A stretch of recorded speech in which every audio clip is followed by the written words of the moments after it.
Talk about that day. Just what was it like for you? Was it just a normal day leading up to something like that? Um, I was fresh off work. Uh, as soon as I get on the bus, it was a guy that was very intoxicated, screaming a lot of racial slurs, um, getting up on the bus when you're supposed to be sitting down, but he kept being belligerent. And then this proceeded like 30 minutes, and then he chose to get a knife and attack the bus driver. And that's when I had to get up and throw him off the bus. And do you usually use transit? Oh, yes, yes. I use transit Monday through Saturday to get to work, Chicken Express. And have you ever seen anything like this before in your rides? No, sir. That was like a TV moment when you see someone going crazy like that, and you're like wondering who's going to make a move or do anything. So it seemed like I just had to do something at the time just to protect the bus driver. Now, what made you just go into action?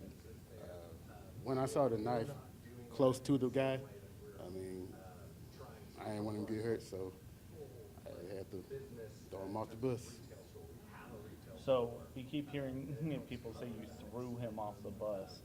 So describe that a bit. I mean, I just grabbed him, uh, looked at the bus driver, gave him the key to open the door.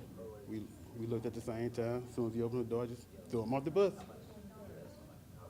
And now, of course, with him having a weapon, what was sort of going through your head with that? Were you worried about him potentially hurting you at the moment, or talk a little about that? I'm more concerned about him hurting two older ladies that was on the bus. And then one lady got off the bus. The second lady was still on the bus with me, and then she the one that pointed out to me that he had the knife. And she was like, man, somebody got to do something. And as soon as she said that, I looked, and I did see the knife. And so that's when I ran up and had to handle my business, I guess. And of course, you mentioned you were worried about the other people. You were pretty much the one right there in the line of fire, I guess you could say, with the guy. But even then, you were still concerned about the people who were even behind you in the bus. Right. I had a conversation with the dude because he had started with me at first. After first, he was doing the racial slurs, and we had a little conversation. And then somebody told me, "Hey man, just don't pay him no attention because he's drunk." But he just kept going on and going on.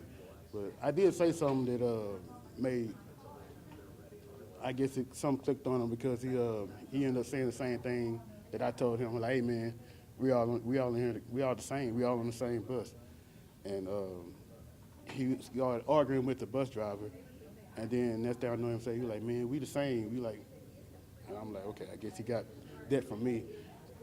But anyway, he just continued to just go crazy, and that's when he attacked the bus driver, and he just had to get him off of him. And now, when you saw him attacking the bus driver, of course, you stepped in relatively quick. But what were you sort of thinking about when you first saw that? Was it almost a surreal moment seeing something like that? I really, to be honest, I started preparing for it because it seemed like it just kept escalating because he kept arguing, standing up on the bus, falling on the bus, getting back up. And like I said, once he started, he started standing right next to the bus driver, giving the bus driver problems, giving him problems. And then he asked him, do you want me to get you out the bus? He opened up the door, and he wouldn't go. Furthermore, when we got to a light, the bus driver saw a police officer beside us. So he was honking, but the police officer never saw him. So that's when the suspect said, so you thought he was gonna save you. So he didn't get saved by him, but he got thrown off the bus by me. So. And looking out and seeing the people of Longview calling you a hero, how does that make you feel personally?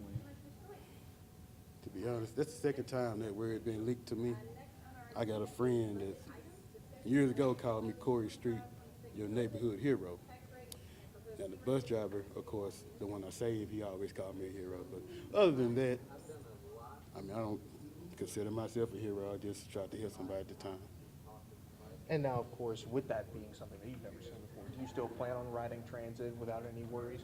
Yes, sir. I just got off the bus and prepared for it if it have to happen again. Hopefully, it won't ever happen again. But right now, I have no transportation, so I have to ride the bus right now. So, hey, it's all good.